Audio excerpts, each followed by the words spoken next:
Hello guys, welcome to my YouTube channel Chem Discussion. Today I will discuss about Hiyama cross-coupling reaction, and it was introduced by Yoshio Hatanaka and Tamizuro Hiyama in 1988. And in the Hiyama coupling reactions, the two coupling partners are organic halide or pseudohalide and organosilane, and it has some advantages that it has low environmental impact, high atom efficiency, and safe handling. The organosilane compounds are chemically very much inert. That's why it is very much bench stable and safe to handle. And in the Hiyama coupling, we need fluoride ion or base to activate organosilane compound for transmetallation process. We will see the role of fluoride ion or base in the catalytic cycle of Hiyama cross-coupling reactions. Here, so let's see the general formula. If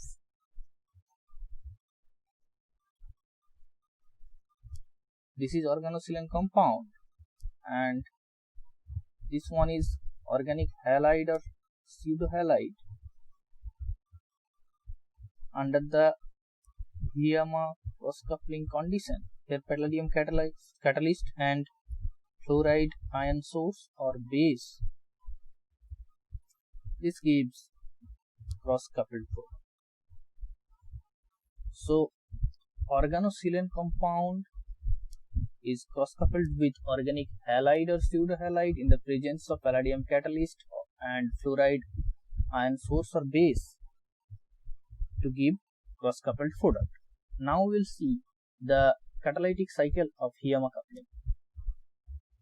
In the catalytic cycle, palladium 0 complex undergoes oxidative addition with organic halide to give this square planar complex, where R group and the X group, that means halide or pseudohalide group, are in the transposition. Then the organosilane compound gets activated by the presence of fluoride ion or base to form a pentacoordinate species which undergoes transmetallation to give this trans-palladium complex, and this trans-palladium complex gets isomerized to give cis-palladium complex before the reductive elimination. As we know that the group which are going to be reductively eliminated should be present close to each other. So for this condition only, or for this requirement only, the two groups come close to give a cis palladium complex. Then the cis palladium complex undergoes reductive elimination to give the cross-coupled product and the catalyst back. So in the catalytic cycle, first palladium 0 complex undergoes oxidative addition with organic halide or pseudohalide to give a square planar trans complex. Then in the transmetallation step, the organosilane compound is getting activated by fluoride ion source to give a pentacoordinate complex, and in the pentacoordinate complex, the silicon and the organic compound, the bond between silicon and the organic compound gets polarized by the presence of fluoride ion. Because of that, the transmetallation step occurs very smoothly and to give this trans-palladium complex. After that, this trans-palladium complex, the two R groups come close to each other to give reductive eliminated product. This step is called trans-cis isomerization. After that, after the trans-cis isomerization, this gives reductive elimination to give the cross-coupled product. Now we will see examples. This is an example where this methoxyaryl methoxyorganocylene compound is coupled with this aryl halide group in the presence of palladium catalyst and potassium fluoride as a fluoride source. So what will be the product? The product will be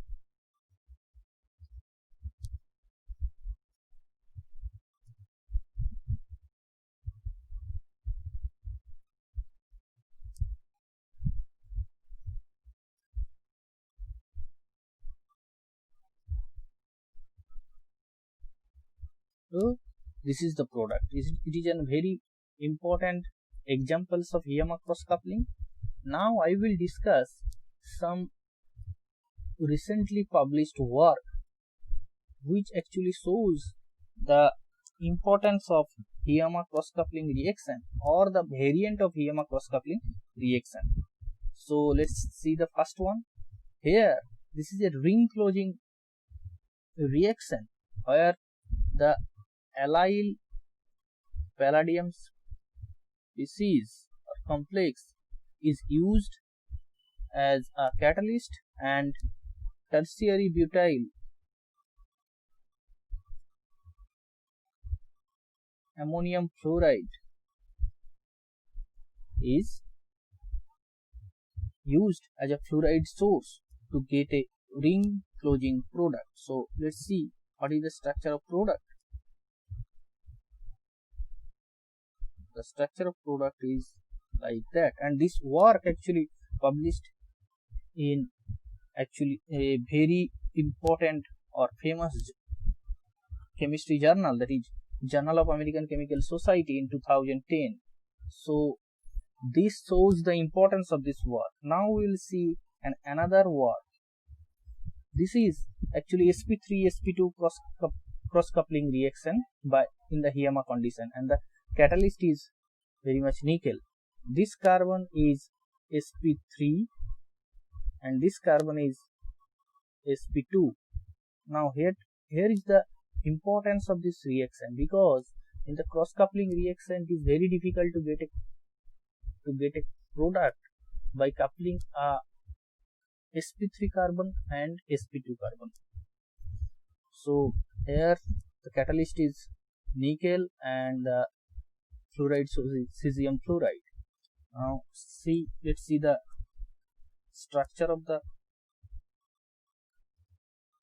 product. This is the product, and this work has been published in Angiochem. So if you want to read in more details, so you can visit this journal and download the paper. And I am highlighting this such type of things to motivate you in research or to motivate you to study the research articles, so that you can get authentic knowledge what is going on in organic chemistry research area or in the organic chemistry research. So that's it for today. Thank you. Subscribe my channel, press the notification button to get more videos like this, and we'll meet in next video.